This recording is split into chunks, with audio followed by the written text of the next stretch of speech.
The room went silent when she collapsed. But one man didn't move. He only watched. Adaeze Okonkwo had survived worse mornings than this. At least, that's what she told herself as she stood in the center of the glass-walled conference room on the 43rd floor, surrounded by 7 hostile faces and a stack of financial documents she'd never seen before. The audit had started at 8 a.m. sharp. It was now 11:15, and no one had offered her water. "Miss Okonkwo," the lead auditor said, his voice clipped and cold. He was a thin man with wire-rimmed glasses and the kind of smile that never reached his eyes. "We're going to need you to explain these discrepancies." Again. Adaeze's throat was dry. She swallowed hard, tasting copper and exhaustion. "I've already explained," she said quietly, her Nigerian accent soft but clear. "Those transactions were approved by the finance director. I processed them according to protocol. I have the email trail." "The email trail," another auditor interrupted, a woman with sharp red nails and sharper eyes, "shows that you initiated the transfers. Your credentials. Your authorization codes. Because I was instructed to. By someone who conveniently can't be reached for comment." Adaeze felt the walls closing in. The fluorescent lights buzzed overhead, too bright, too sterile. Through the glass, she could see other employees pretending not to stare. Some whispered. Others turned away quickly when she made eye contact. She'd worked at Castellan Industries for 3 years. She'd never been late, never missed a deadline, never cut corners. She was the person people came to when they needed something done right. And now she was being accused of embezzlement. "Miss Okonkwo, are you listening?" She blinked. The lead auditor was leaning forward now, his fingers steepled on the table. "I asked you a direct question," he said. "Did you or did you not transfer $2 million to an offshore account last quarter?" "I transferred funds as directed by." "Yes or no?" Her hands trembled. She pressed them flat against her thighs, hidden beneath the table. Her dark brown skin felt clammy, her carefully styled braids suddenly too heavy against her neck. "Yes," she whispered. "But I was following orders. I have documentation." "We've reviewed your documentation," the red-nailed woman said. "It's incomplete at best. Fabricated at worst." The word hit her like a slap. "I didn't fabricate anything." "Then you won't mind if we involve law enforcement." Adaeze's vision blurred at the edges. The room tilted slightly, just enough to make her stomach lurch. She gripped the edge of the table, trying to ground herself, trying to breathe. That's when she noticed him. He was sitting in the back corner of the room, away from the table, partially obscured by the glare on the glass. She hadn't seen him come in. She didn't know his name. But she knew, somehow, that he didn't belong with the others. He wore a dark suit, perfectly tailored, and he sat with the kind of stillness that made you forget he was there. His face was shadowed, but she could feel his eyes on her. Steady. Unblinking. He hadn't spoken once. He hadn't moved. He just watched. "Miss Okonkwo." The lead auditor's voice snapped her attention back. "We're going to need you to sign a statement acknowledging your role in these transactions." "I'm not signing anything without a lawyer." The room went very quiet. The red-nailed woman exchanged a glance with the lead auditor. Something passed between them, something cold and calculated. "That's your right, of course," the lead auditor said smoothly. "But I should inform you that refusing to cooperate will be noted in our report. And given the severity of these allegations, the board may have no choice but to pursue criminal charges." Adaeze's heartbeat thundered in her ears. "I didn't do anything wrong," she said, and her voice cracked on the last word. "Then prove it." She wanted to scream. She wanted to flip the table and walk out and never come back. But she couldn't. She had rent to pay. Student loans. A mother back in Lagos who depended on the money she sent home every month. She couldn't afford to lose this job. She couldn't afford to go to prison. The room spun. She tried to stand, but her knees buckled. Her chair scraped against the floor as she grabbed for the table, missing, her fingers clutching at air. "Miss Okonkwo." The voices around her became muffled, distant. The fluorescent lights burned white-hot behind her eyelids. Her chest tightened, squeezing the air from her lungs. She heard someone say her name. And then she hit the floor. The impact was softer than she expected. Everything went quiet for a moment, a strange, suspended silence where even the buzzing lights seemed to hold their breath. Then the chaos erupted. "Call someone. Get a doctor. Is she breathing?" Hands touched her shoulders, her wrist. Someone was shouting. Adaeze tried to open her eyes, tried to tell them she was fine, that she just needed a moment, but her body wouldn't cooperate. She felt herself being lifted, carefully, as if she were made of glass. And through the haze, through the panic and the noise, she heard a voice. Low. Calm. Absolute. "Everyone out." The room fell silent again. I said out. Footsteps. Hurried. Scrambling. She felt herself being lowered onto something soft, the couch by the window, maybe. A hand brushed her forehead, checking for fever. Gentle. Deliberate. "Can you hear me?" She forced her eyes open. He was kneeling beside her now, the man from the corner. Up close, she could see him clearly for the first time. He was younger than she'd expected. Mid-30s, maybe. Dark hair styled with precision, sharp jawline, eyes the color of smoke and steel. There was something distinctly Korean about his features, elegant cheekbones, an intensity in his gaze that spoke of discipline and control. There was something ancient in his eyes, something that didn't match his age. He looked at her the way a king might look at a battlefield, assessing, calculating, already 10 steps ahead. "You're safe," he said quietly, his accent barely noticeable but present in the careful way he shaped his words. It wasn't a reassurance. It was a statement of fact. "Who?" Adaeze's voice came out as a rasp. "Who are you?" He didn't answer immediately. Instead, he reached for a glass of water on the side table and held it to her lips. She drank, her hand still shaking too much to hold it herself. When she finished, he set the glass down and stood. "Stay here," he said. "Don't leave this room. Wait."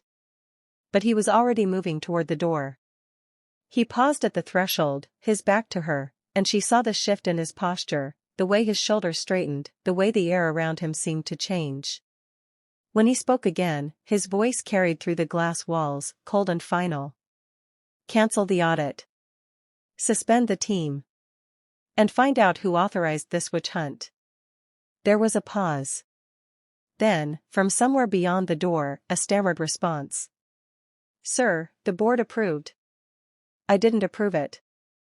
Another pause. Longer this time. "Yes, sir. Right away, sir." Adaeze's breath caught. "Sir?" He turned back to her, and for a moment, their eyes met through the glass. That was when the real audit began.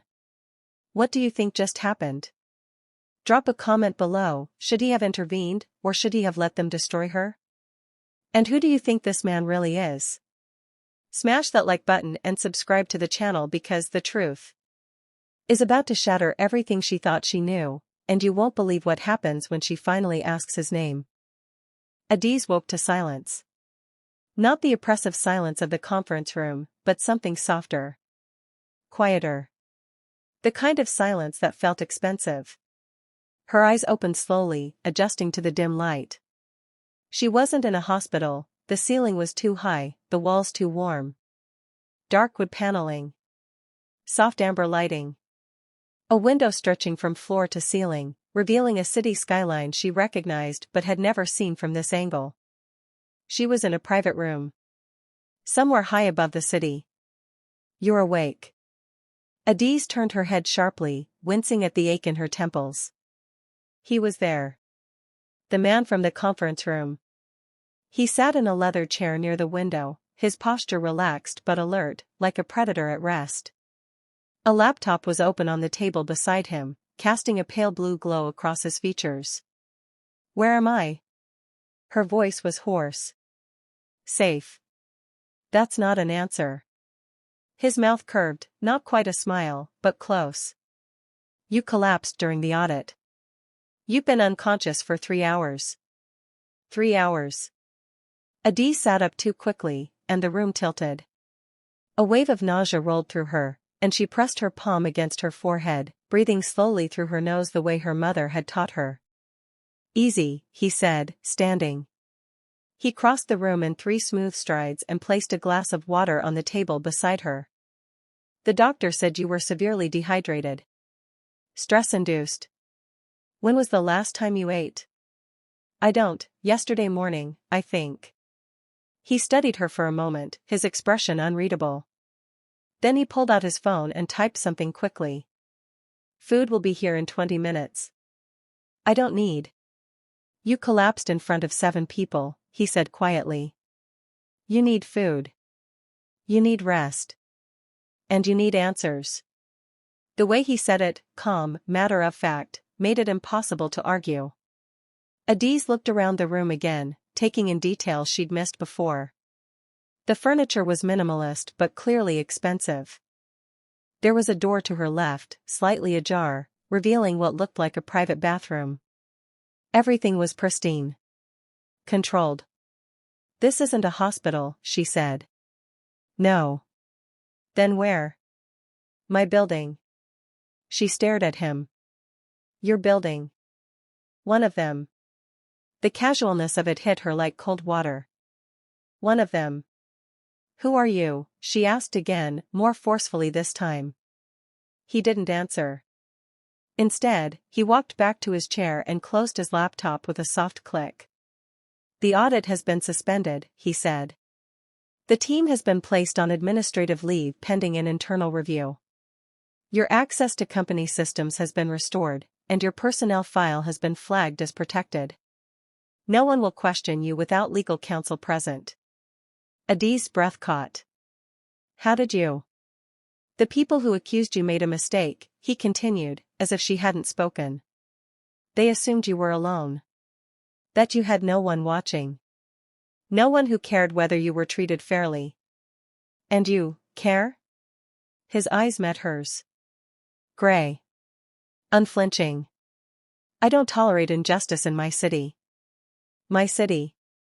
The words hung in the air between them, heavy with implication. I don't understand, Adaeze said slowly. You're talking like you have authority over Castellan Industries. But I've worked there for 3 years, and I've never seen you. I don't even know your name.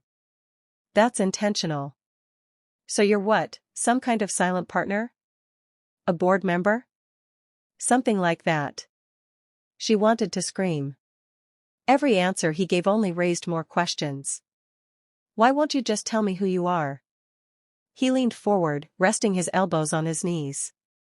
For the first time, she saw something shift in his expression, something almost human beneath the controlled exterior. Because, he said quietly, once you know, everything changes. And I'd rather you trust me because of what I've done, not because of who I am. The honesty of it caught her off guard. Adaeze pulled her knees up to her chest, suddenly aware of how vulnerable she was. She was in a stranger's building, wearing the same wrinkled blouse and pencil skirt from this morning, her braids falling loose around her shoulders. She had no phone, no purse, no way to leave. And yet, she didn't feel afraid. The audit, she said carefully. It wasn't random, was it? No. Someone set me up. Yes. Why? His jaw tightened. That's what I'm going to find out. The food arrived exactly 20 minutes later. A woman in a sleek black uniform wheeled in a cart with covered dishes, grilled salmon, roasted vegetables, fresh bread, and a small bowl of pepper soup that made Adaeze's chest ache with homesickness. You didn't have to. Eat, he said simply. She wanted to refuse out of principle, but the smell was intoxicating, and her stomach betrayed her with a low growl. Reluctantly, she picked up a fork and took a bite of the salmon. It was perfect. He watched her eat in silence, his expression thoughtful. You're Nigerian, he said after a moment. She glanced up, surprised. How did you? Your accent. The way you pronounced your name during the audit. He paused. And I made sure the kitchen included something familiar. Adaeze looked down at the pepper soup, her throat tightening. Thank you, she said quietly. He nodded. They sat in silence for a while, the only sound the quiet clink of silverware against porcelain. Adaeze's mind raced, trying to piece together the puzzle. A man powerful enough to suspend an audit with a single phone call. Who owned multiple buildings in the city? Who moved through Castellan Industries like a ghost, unseen but omnipresent? The people in that room, she said finally. The auditors. They were terrified of you. Good. That's not normal. No, he agreed. It's not. So what are you? Mafia? Criminal? Some kind of. I'm someone who builds things, he interrupted calmly. Infrastructure. Systems. Order. And when those systems are corrupted, I dismantle them. That sounds like a threat. It's a fact. Adaeze set down her fork, her appetite suddenly gone. And what do you want from me? Nothing. Nobody does something like this for nothing. He stood and walked to the window, his hands in his pockets. The city lights reflected in the glass, casting shadows across his face. You're right, he said quietly. I do want something. Her pulse quickened. What? He turned to face her, and for the first time, she saw something raw in his eyes. Something that looked almost like regret. I want you to believe, he said, that there are still people in this world who will stand between you and the wolves. Even if you don't know their name. Even if you never asked for their help. Adaeze's breath caught. Why me? She whispered. Because you deserve it. The simplicity of the statement shattered something inside her. She'd spent 3 years proving herself, working twice as hard for half the recognition, sending money home to her mother while living in a tiny apartment with 2 roommates. She'd survived prejudice and microaggressions and the constant, exhausting pressure to be perfect. And no one, had ever looked at her and said she deserved protection just for existing. Tears burned behind her eyes, but she refused to let them fall. I still don't know who you are, she said, her voice thick. He smiled, a real smile this time, small and fleeting. You will. There was a knock at the door. He crossed the room and opened it slightly, speaking in low tones to someone outside. Adaeze caught fragments of the conversation, some in English, some in what sounded like Korean. Board meeting moved to Friday. Legal team standing by. Complete background check on the finance director. When he closed the door, his expression was darker. What is it? Adaeze asked. The people who targeted you, he said slowly, didn't act alone. This goes higher than I expected. How high? High enough that I need to be very careful how I handle it. Fear prickled down her spine. Am I in danger? He looked at her for a long moment. Not while I'm here. And when you're not? He moved toward her, kneeling so they were eye level. His gaze was steady, absolute. Then I'll make sure you're somewhere I can protect you. Always. Adaeze's breath hitched. That's not your responsibility. It is now. Why? His hand moved, slowly, carefully, and brushed a loose braid behind her ear. The touch was feather-light, respectful, gone almost before she registered it. Because, he said quietly, I've spent 10 years building an empire. And for the first time, I found something worth protecting more than power. Her heart stopped. Before she could respond, his phone buzzed. He glanced at the screen, and his expression hardened. I have to go, he said, standing. But you're safe here. The door is locked from the inside. There are guards in the hallway. No one gets in without my authorization. Wait. He paused at the door. Adaeze stood, her legs shaky. I need to know. Who are you? He looked back at her, his eyes unreadable. Someone who owns the truth. And then he was gone. Hit that like if you're already obsessed with this story. Adaeze didn't sleep that night. She paced the room until her feet ached, her mind spinning with questions that had no answers. Every time she closed her eyes, she saw his face, the calm certainty in his eyes when he'd said she deserved protection. Who was he? By the time dawn broke over the city, painting the skyline in shades of gold and amber, she'd made a decision. She was going to find out. The door unlocked at exactly 7 a.m. The same woman in the black uniform from yesterday entered, carrying a garment bag and a tray with breakfast. "Good morning, Miss Okonkwo," she said with a polite smile. "Fresh clothes and toiletries are in the bathroom. Mr. Kang has requested your presence at 9. Adaeze froze. "Mr. Kang?" The woman's smile didn't waver. "Yes, ma'am. He'll send a car for you." She left before Adaeze could ask anything else. Kang. The name echoed in her head like a thunderclap. Castellan Industries. The company she'd worked for. The company whose audit had nearly destroyed her life. He didn't just have authority over the company. He owned the company. The shower was scalding hot, but Adaeze barely felt it. Her hands shook as she washed her hair, her mind racing through every interaction they'd had. One of them, he'd said about the building. Not one of his properties. One of his buildings. My city, he'd said. How had she been so blind? The clothes in the garment bag fit perfectly, a tailored navy dress, professional but elegant, with matching heels and a leather bag containing her phone, her wallet, and a note written in clean, precise handwriting. Your apartment has been secured. Your mother in Lagos has been contacted and assured of your safety. The audit team has been removed from the case. You're not alone anymore. J. Kang Jin-woo. Adaeze had heard the name whispered in the office before. The ghost owner. The Shadow King.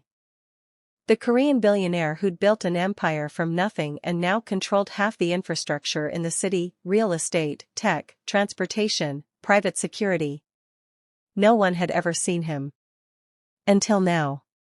The car that picked her up was a black SUV with tinted windows and two men in suits sitting in front. Neither spoke to her. They simply drove through the city with military precision, taking routes that avoided traffic entirely. They pulled up to a building she recognized immediately, Castellan Tower. The tallest structure in the financial district. 73 floors of glass and steel that dominated the skyline like a cathedral. She'd walked past it 100 times and never been inside. Now, the doors opened for her like she owned the place. The lobby was stunning, marble floors, soaring ceilings, a waterfall cascading down one wall. People moved through the space with purpose, all of them dressed impeccably, all of them moving aside when they saw her approach. An elevator waited, doors open, empty except for a single security guard who nodded respectfully. Top floor, Miss Okonkwo. The ride-up was silent. When the doors opened, she stepped into a space that took her breath away. It wasn't an office. It was a war room. The entire floor was open concept, with floor-to-ceiling windows offering a 360 view of the city.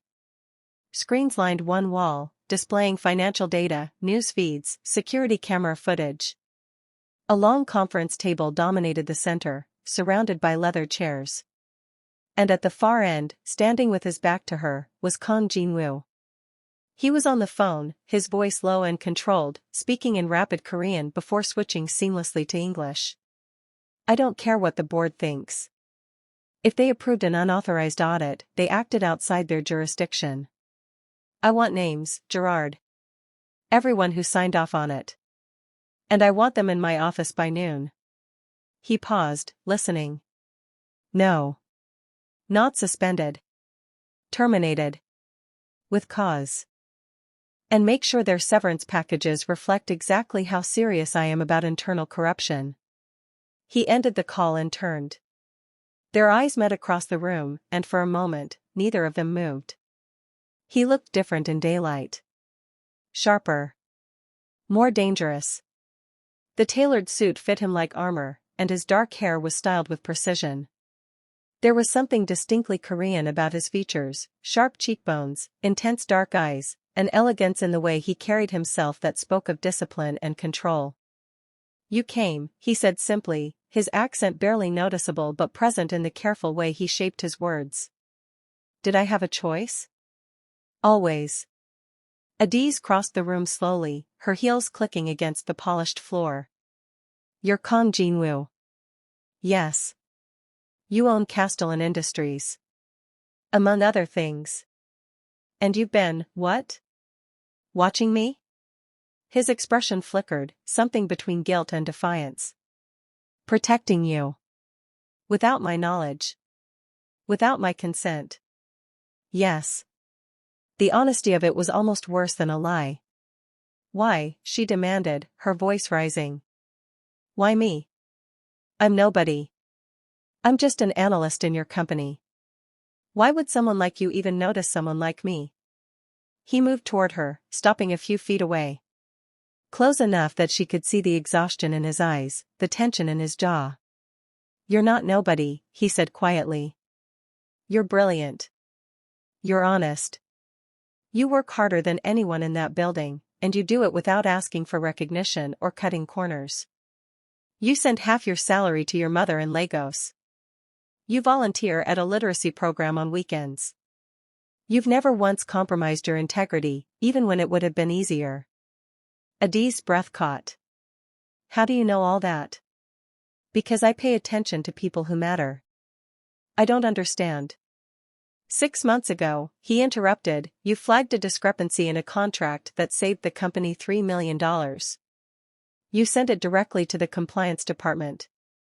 You didn't take credit. You didn't ask for a raise. You just did the right thing." She remembered. A minor inconsistency in a vendor agreement that no one else had noticed. That contract, Jin-woo continued, was part of a larger fraud scheme. If you hadn't caught it, it would have cost the company, and me, a lot more than money. It would have opened us up to legal action. Destroyed reputations. You stopped it before it became a crisis. I was just doing my job." "Exactly." His voice softened. "You did your job. In a world where everyone is looking for shortcuts, you did the right thing simply because it was right. Do you have any idea how rare that is?" Adaeze's throat tightened. "I started watching after that," he admitted. "Not to invade your privacy. But to make sure people like you, people with integrity, were protected in my company. And what I found." He paused, his expression darkening. "What I found was a rot that went deeper than I expected." "The audit," she whispered. "The audit was a setup. Someone in finance has been embezzling for over a year. They used your credentials to cover their tracks, knowing you'd be the perfect scapegoat, hardworking, quiet, someone who wouldn't fight back hard enough." Rage boiled in her chest. "Who?" "Marcus Hendricks. Your finance director." The name hit her like a punch. Marcus. The man who'd mentored her. Who'd recommended her for promotion. Who'd smiled at her in the hallway just last week. "He's been siphoning funds through offshore accounts," Jin-woo said, his voice hard. "Using your authorization codes, your login credentials. He planned to let you take the fall while he disappeared with $20 million. $20 million. Adaeze felt sick. "But the audit," she said slowly. "If you knew it was a setup, why didn't you stop it sooner?" Jin-woo's jaw clenched. "Because I needed proof. I needed him to show his hand completely. The audit was his mistake, he pushed too hard, too fast. He got greedy." "So you used me as bait?" "No." He stepped closer, his eyes blazing. "I protected you as bait. There's a difference. I was in that room the entire time. If they'd tried to arrest you, I would have stopped it. If they'd tried to harm you, I would have ended them. But you let me collapse." The words hung between them, sharp and accusing. Jin-woo's expression cracked.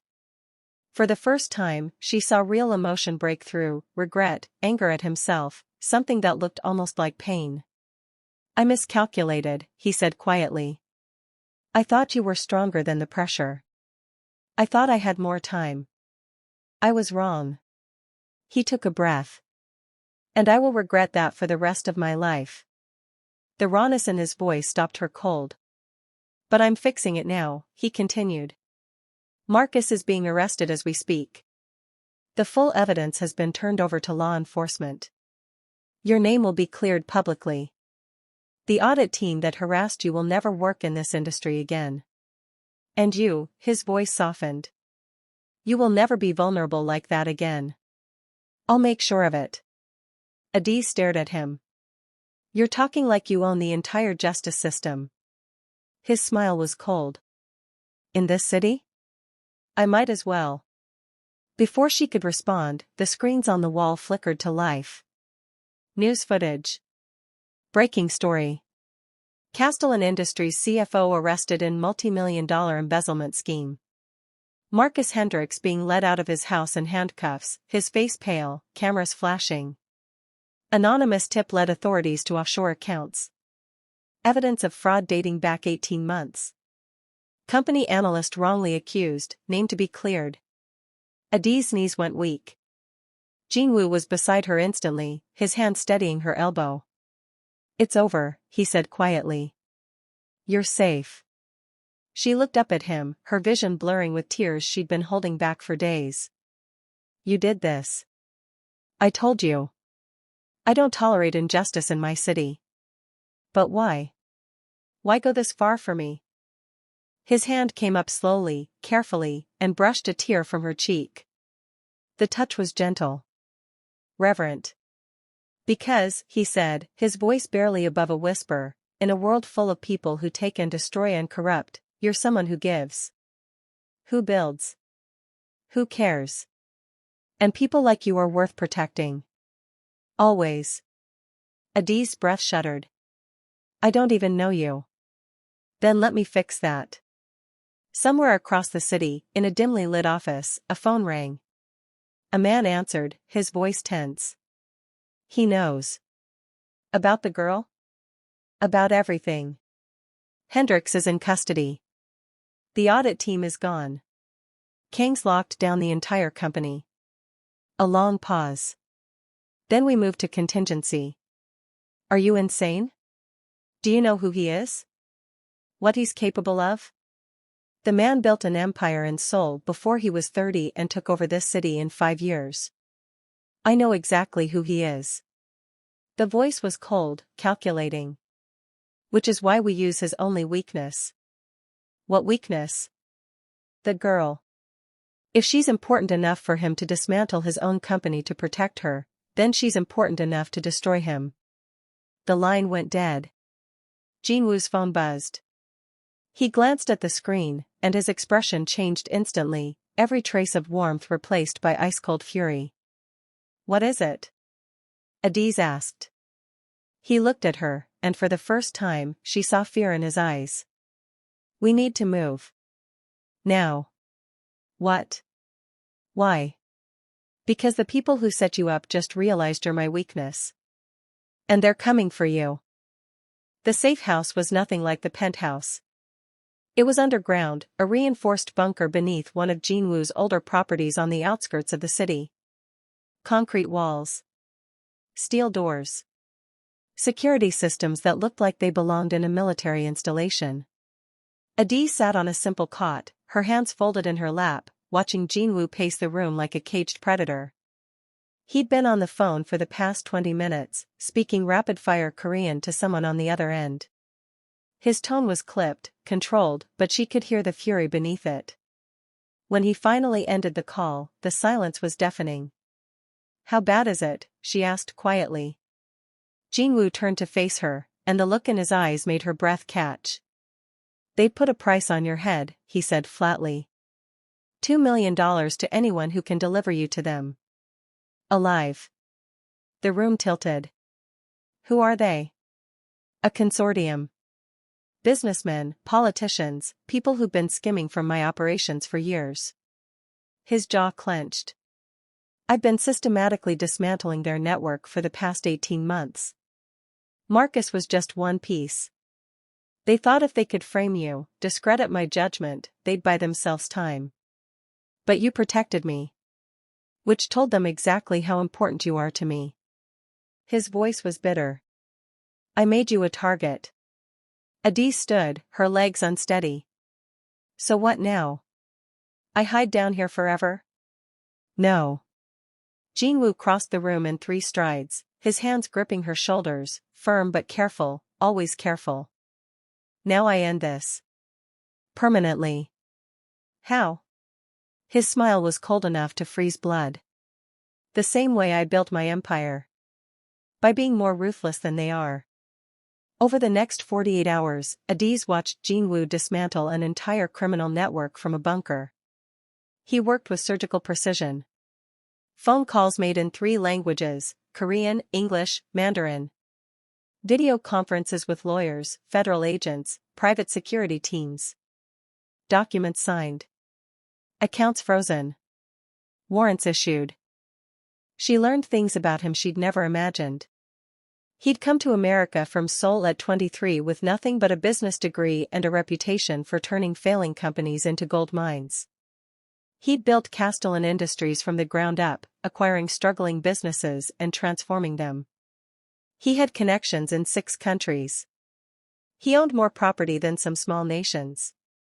And he'd earned every bit of it through intelligence, discipline, and an absolute refusal to compromise his principles. You don't sleep, do you? Adaeze asked on the second night, watching him review documents at 3 in the morning. He glanced up, his eyes tired but sharp. Not when people I care about are in danger. You barely know me. I know enough. She moved closer, sitting across from him at the small table. What happens when this is over? When the threat is gone? Jin-woo set down his pen, studying her face in the dim light. That depends on you, he said quietly. On me? On whether you can forgive me for dragging you into my world. For making you a target. For, his voice caught slightly. For not protecting you better from the start. Adaeze reached across the table, her dark fingers covering his. The touch was tentative, testing. You saved my life, she said softly. You cleared my name. You've kept me safe when you could have just paid me off and made me sign an NDA. You didn't have to do any of this. Yes, I did. Why? He turned his hand over, his fingers intertwining with hers. The gesture was intimate, deliberate. Because, he said, his Korean accent more pronounced in his exhaustion, I've spent 15 years building walls. Protecting myself. Trusting no one.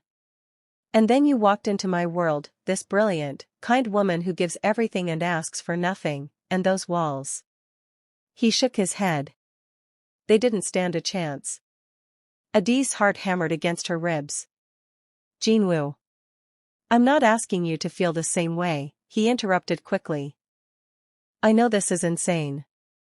I know I've turned your life upside down. But when this is over, if you want to walk away, I'll make sure you have everything you need. New job, new city if you want it, financial security for you and your mother. No strings. And if I don't want to walk away? His breath caught. Their eyes met, and something shifted in the air between them, something that had been building since the moment she'd collapsed in that conference room. Then I'll spend the rest of my life proving I'm worth the risk, he said quietly. Before she could respond, his phone rang. The ringtone was different, urgent. Jin-woo answered, his expression hardening as he listened. When? How many? Understood. Activate Protocol 7. He ended the call and stood, his entire demeanor shifting into something cold and dangerous. What's wrong? Adaeze asked, fear creeping into her voice. They found us. The attack came at dawn. Adaeze heard it first, the sound of vehicles outside, doors slamming, footsteps on concrete. Jin-woo moved with deadly calm, pulling her away from the outer room and into a smaller, reinforced chamber. Stay here, he commanded, his voice leaving no room for argument. The door locks from the inside. No one gets in without the code. What about you? I'll handle it. Jin-woo. He cupped her face in his hands, his touch gentle despite the urgency. Trust me, he said. Please. And then he was gone. Adaeze pressed her ear to the door, her heart racing. She heard voices, muffled, angry. The sound of something heavy hitting a wall. A shout, cut short. Then silence. It stretched on for what felt like hours but was probably only minutes. Finally, 3 sharp knocks. Adaeze. It's me. She fumbled with the lock, her hands shaking, and pulled the door open. Jin-woo stood in the hallway, his suit jacket discarded, his white shirt torn at the shoulder. There was blood on his knuckles, but his expression was calm. Behind him, 6 men sat on the floor, zip-tied and guarded by Jin-woo's security team. Is it over? She whispered. Almost. The final piece fell into place 72 hours later. Jin-woo had used the captured men to trace the entire consortium. With the help of federal investigators, people he'd worked with before, people who owed him favors, the network was systematically dismantled. 18 arrests. 43 indictments. Assets seized. Corruption exposed at the highest levels of city government. The news coverage was relentless. And through it all, Jin-woo kept Adaeze's name out of it entirely. To the public, she didn't exist. She was just another analyst who'd been wrongly accused and quietly compensated. When it was finally over, Jin-woo took her back to the penthouse. The city spread out beneath them, glittering in the evening light. Adaeze stood at the window, her reflection ghostly in the glass. You kept your promise, she said softly. I'm safe. Yes. My name is cleared. Yes. And the people who tried to hurt me are facing justice. Yes. She turned to face him. He stood a few feet away, watching her with an expression she couldn't quite read. So what happens now? She asked. Jin-woo moved closer, stopping just within reach. Now, he said quietly, I ask you a question I have no right to ask. What question? He took a breath, and for the first time, she saw uncertainty in his eyes. Stay, he said simply. Not because you're afraid. Not because you owe me anything. But because you want to. Because you see something in this, in us, worth exploring. Adaeze's chest tightened. I've spent my whole life working twice as hard for half the recognition, she said slowly. Proving myself. Fighting to be seen as more than just enough. And you, her voice cracked. You saw me. Before any of this. You saw me, and you thought I was worth protecting. You are. I barely know you. Then let's fix that. He extended his hand, palm up. An invitation, not a demand. Let me show you who I am. Let me earn your trust the right way. No secrets. No games. Just us. Adaeze looked at his hand, then at his face, at the vulnerability there, carefully controlled but present. She thought about everything he'd done. Everything he'd risked. And she thought about the way her heart raced when he looked at her like she was the only thing in the world that mattered. Slowly, she placed her hand in his. Okay, she whispered. Let's try. 6 months later, Adaeze stood in a different conference room. This one was smaller, more intimate. The walls were decorated with artwork from Seoul, a gift from Jin-woo's mother, who'd flown in to meet the woman her son couldn't stop talking about. Adaeze was the new director of compliance for Castellan Industries. A position she'd earned through merit, interviews, and a rigorous vetting process that Jin-woo had deliberately removed himself from to avoid any appearance of favoritism. She'd accepted on one condition, complete autonomy. If she found corruption even in Jin-woo's inner circle, she had the authority to act. He'd agreed without hesitation. Now, as she prepared for her first board presentation, she felt a familiar presence behind her. Nervous? Jin-woo asked, his voice warm. She turned, smiling. Should I be? They're going to love you. Just like I do. The words hung in the air, simple, honest, no longer frightening. I love you too, she said, and watched his expression soften in that way that was reserved only for her. He kissed her forehead, respectful and tender. Go show them what integrity looks like, he murmured against her skin. Adaeze walked into that boardroom with her head high, her voice steady, her worth undeniable. And in the back of the room, Jin-woo watched, not as her protector, not as her owner, but as her equal. Her partner. Her choice. Like if you want to see more stories like this. Should we do a sequel? A spin-off? What kind of power couple store?